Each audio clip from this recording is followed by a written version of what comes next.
Côte d'Ivoire, Abidjan, Cocody, le samedi 12 octobre 2024, s'est tenue une conférence de presse dans laquelle les organisations syndicales, suite à des AG, ont décidé d'observer un arrêt de travail de 3 jours les 15, 16 et 17 octobre 2024. Ceci pour dénoncer le dialogue peu constructif et improductif qui a cours depuis près de 2 ans et par la même occasion exiger un véritable cadre de discussion constructif avec des résultats concrets en vue de satisfaire leurs revendications prioritaires dont le point d'orgue reste l'octroi des primes trimestrielles conséquentes au personnel des secteurs éducation, formation, santé, emploi et affaires sociales. Conférence de presse du 12 octobre 2024. Propos liminaires. Camarades secrétaires généraux des syndicats des secteurs de l'éducation-formation, de la santé, des affaires sociales et de l'emploi,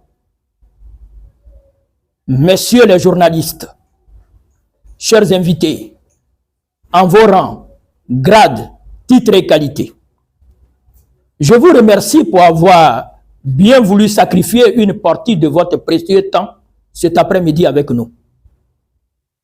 Les organisations syndicales des suites des assemblées générales ont décidé d'observer un arrêt de travail de 3 jours, les 15, 16 et 17 octobre 2024.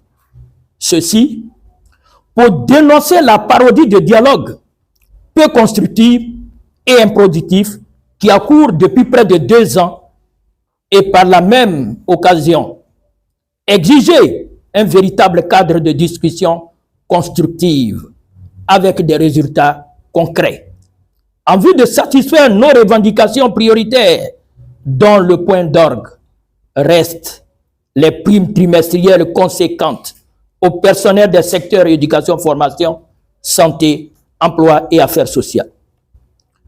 Aussi, voudrions-nous souligner que pour les préavis de grève que nous avons déposés, nous avons été reçus par le comité de dialogue social dans la fonction publique d'abord, et ensuite par Madame la ministre d'État, ministre de la fonction publique et de la modernisation de l'administration, qui a bien voulu nous écouter pour répondre à nos requêtes. Le cadre qui nous a été proposé est le comité consultatif de la fonction publique.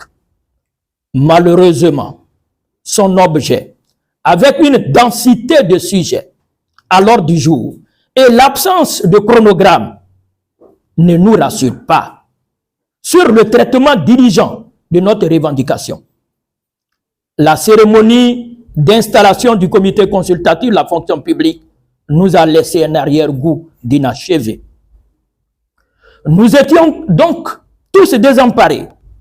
Et c'est dans cette situation de doute, d'inquiétude et de désespoir, à la recherche d'une hypothétique porte de sortie, que nos autorités ministérielles ont mis de l'huile sur le feu en mettant à mal la liberté syndicale. Il s'agit du ministère de l'Éducation nationale et de l'alphabétisation, où particulièrement le directeur des ressources humaines fait feu de tout bois en envoyant partout sur toute l'étendue du territoire national des missions de menaces, de mutation abusive, de suspension, de relèvement de fonctions, de privation de certains services aux enseignants, directeurs d'école, IEPP et chefs d'établissement. Il est même allé jusqu'à associer à cette macabre initiative certains de nos juristes préfets et sous-préfets pour proférer des menaces à l'endroit de nos camarades sur le terrain. Nous protestons vivement contre ces méthodes inacceptables et indignes d'un autre âge et rappelons à l'opinion nationale et internationale que la Côte d'Ivoire, notre pays, est un état de droit où la liberté d'expression et d'association sont garanties. Mieux, la démocratie se nourrit de contradictions. Le droit de grève est un droit constitutionnel. Les lois relatives au statut général de la fonction publique, au code du travail le réaffirme. Toutes ces dispositions légales découlent des conventions 87 et 98 de l'OIT sur la liberté syndicale et la négociation collective qui ont été ratifiées de façon souveraine par la Côte d'Ivoire. Le protocole d'accord portant trêve sociale, qui est un accord de parties, ne saurait abroger toutes ces dispositions conventionnelles et légales. Nous demandons donc à nos autorités de cesser de traquer et de menacer nos camarades enseignants et autres fonctionnaires qui usent d'un droit légal. Si ces menaces et autres intimidations ne cessent pas, nous porterons plainte auprès de la Commission des normes de l'Organisation internationale de travail à Genève, afin que la Côte d'Ivoire réponde de ces actes, pour ne pas dire le gouvernement.